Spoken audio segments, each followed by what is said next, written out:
Susan Page, Washington Bureau Chief at USA Today, and Matt Schlapp, contributor with The Hill.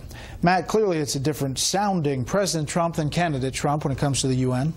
Yeah, and I think one of the things that I think is a good sign is that he's not just dissing the UN, he's engaging the UN on how it can reform itself. The UN has many programs that have been managed well, but they have some disastrous scandals as well. And I think he's trying to be candid with them about if each nation pursues what's in that nation's own interests, but they can find common interests around the globe, the UN can play a vital role. But it has to stop rewarding all the rogue actors and bad actors. We have big problems with China. Obviously, this North Korea problem has been kicked down the road, as H.R. McMaster says, long enough, so long that there's no road left. And the nation faces this horrible prospect of Iran having a nuclear weapon. Obviously, North Korea, Susan, and Iran will take center stage, but it is interesting to look at the stats here. The top 10 nations funding the UN in 2017, the U.S., $610 million at 22%. You see the rest of them. Japan is closest at 9.68%. You know, the complaints by President Trump that the U.S. is carrying too much of the load, there's too much bureaucracy, there's too much corruption in the UN. This is a message that previous presidents have also sounded, but because he was so harshly critical of the United Nations during the campaign and since, and because he's just by his nature a disruptive figure, I think they're taking it more seriously than they took with some previous presidents, and maybe it'll have some effect on this. You know, he's on these issues. I think he is on the same ground as his predecessors were, who had complaints about the UN, but also saw a role for the United Nations. And that's also something you heard him articulate today. He's clearly in recent weeks touted the UN Security Council and these unanimous votes they've managed to get through, albeit watered down some of these resolutions. Yeah, no, I think that's right. And look, I agreed more with Canada. The UN. I think the UN is a really flawed institution, but it's the only global institution we've got. And once you're president, you actually have to work with the institutions and the tools that you have. And that means having to temper some of the rhetoric that you might have used on the campaign trail. But, you know, let's be clear. I should fully disclose, I'm sort of in the same camp as Matt. My wife works for Nikki Haley at the UN, so I have those issues. But no wonder Nikki Haley's doing such a good job. Yeah, tell me about it. Well, thank you for the full disclosure. Yeah, no, I wanted to do the full disclosure. But, you know, look, like the UN Human Rights Council is a hive of scum and villainy and has been for decades. Every bad actor in the world flocks to be on it so that they can deflect criticism of themselves and aim it entirely at Israel. A lot of that stuff does need to be reformed. And, you know, if Donald Trump has to tack a little bit and be presidential and not go guns a-blazing, I think that's fine. All right, let's talk about the speech tomorrow and what may be in it, what likely will be in it. It is a big moment, Susan, for this president, much like the Saudi Arabia trip was, much like the joint address to Congress was. Here, the Russian president, the Chinese president aren't there. He's center stage. Yeah, that's right. And in fact, when you look at this week, 4 days focused on foreign policy, I bet this is the most sustained attention President Trump has had on foreign policy issues alone during his presidency, probably during his lifetime. You know, this is a really sustained period where he's focused on these issues. And we know that the speech to the General Assembly is a chance to articulate your big vision for the world. So we're going to look to see how he translates America First into the policies that he would want to pursue as president. Let's take a listen to the Secretary of State on North Korea pressure. We'll have plenty of opportunity to talk about that with many international leaders. And I think the UN Security Council resolutions really speak for themselves, a unanimous view of what's needed for North Korea to situation. Thank you. Any response to the New York Times report that North Korea's rocket fuel initially came from Russia and China? I don't have any comment on that. That last question was the New York Times report that North Korea rocket fuel came from Russia and China, and said he didn't have any comment. They're walking a line here, but their talk is kind of coming to an end on North Korea. Yeah, I find what's really interesting is that you have H.R. McMaster over and over again saying publicly that there are military options that are on the table and that are feasible. It seems like they're not just saying all options are on the table. They keep focusing on the fact that I want to make it very clear that there are military options on the table. And I think that reflects reality. I think the White House is dealing with the fact that they were handed a policy that the last 3 or 4 administrations didn't want to make a decision on because they had the time to put it off. there's no more time left. And I do think it's interesting what Susan said. I love the president's rhetoric on the UN. I find the UN to be mostly a useless organization that costs a lot of money and the average Joe pays the bills.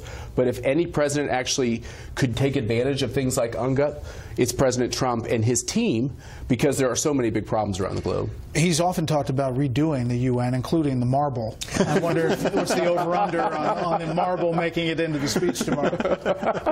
I'd take the under. Oh, yeah. All right, next, patients with pre-existing medical conditions. Basically, it takes a lot and moves it to the states. What about its chances? We're back with the panel. Jonah. I think it has a chance. I think it's a slim chance. You're saying there's a chance. I'm saying there's a chance. One of the reasons why I think there's a slim chance is because Senator Rand Paul wants to fight it being able to get to the floor, and he has taken a position throughout this entire repeal and replace fight that he always wants to make the perfect the enemy of the good, and he always wants to say, I'm going to, that he only wants to, he always gets in the way of actual improvements to this situation, so he can claim that he was pure. I think that Graham Cassidy is not great. It's much better than the status quo. And if you actually believe in fulfilling, if the Republicans actually believe in fulfilling their promises on repeal and replace, as Lindsey Graham said, this is their only shot. I also think that the way the media has covered this has been kind of outrageous. I mean, the New York Times cast Bernie Sanders' $32 trillion health care plan that would throw 100 million people off their employee-provided health insurance, and this, which is a pretty wonky, reasonable switch to the states for running health care, as both equally extreme. That's nonsense. All right, here is Secretary of Health and Human Services Price today on this bill.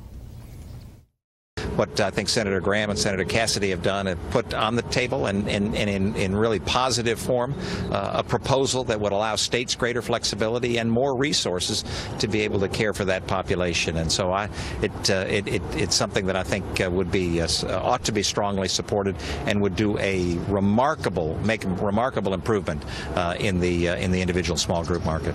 Obviously, Susan, the Democrats are mobilized. Chuck Schumer, you heard, Kamala Harris tweeting out.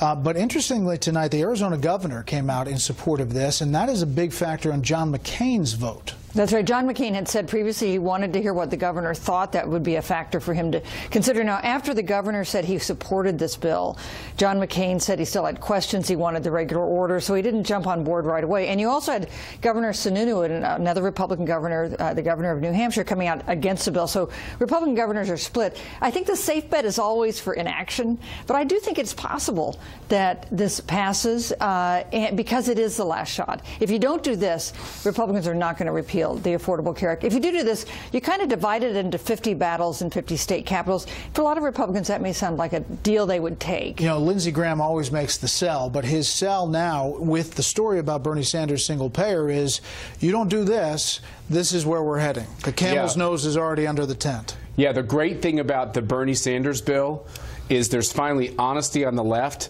that they don't like Obamacare either. They actually don't think it's covering enough Americans. So you actually have a criticism of Obamacare from the left, and obviously the right believes that Obamacare has been a disaster. And if you look at the politics of this, the only thing I would disagree with Susan on, Republicans have a difficult time going back to the voters who put them in the majority and saying, hey guys, we tried. We just didn't have the votes. We couldn't get it done. It's an unacceptable answer on taxes. It's an unacceptable answer on Obamacare. This is the right next step. It's not a sufficient step, but it's the right next step. It gets rid of some taxes. It gets rid of the mandates. It allows flexibility at the states. Governors will fight over it because it's a whole funding formula and who gets what kind of money. But I think it has a shot. But here's what they know. They know politically. They don't do something on Obamacare, they have no argument to go back to the voters and say send us back. Unless they get tax reform. Take a look at this. This is protesters this afternoon with Nancy Pelosi.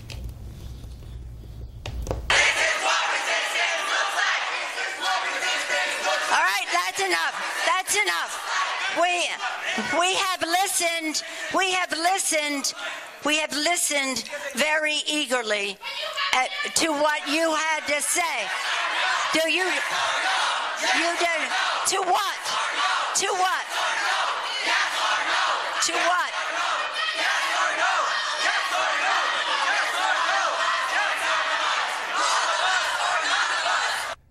It went on and on and on, but basically they're going after Nancy Pelosi for negotiating with President Trump.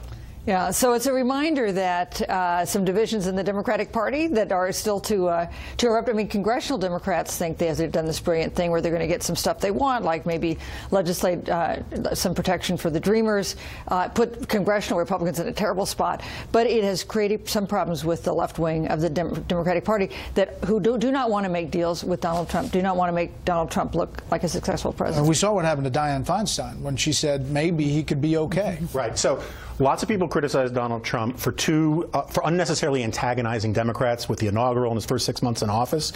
And legitimate argument to make. The problem is that it takes two to tango, and the Democrats have basically said this guy's literally Hitler. They yell at anybody who tries to normalize him. So now the base has created this environment that anybody who does, even if they get a good deal, as Nancy and Chuck did, it infuriates the base of the party, which basically says we can't do anything to normalize this guy, and it's going to be a problem on both sides.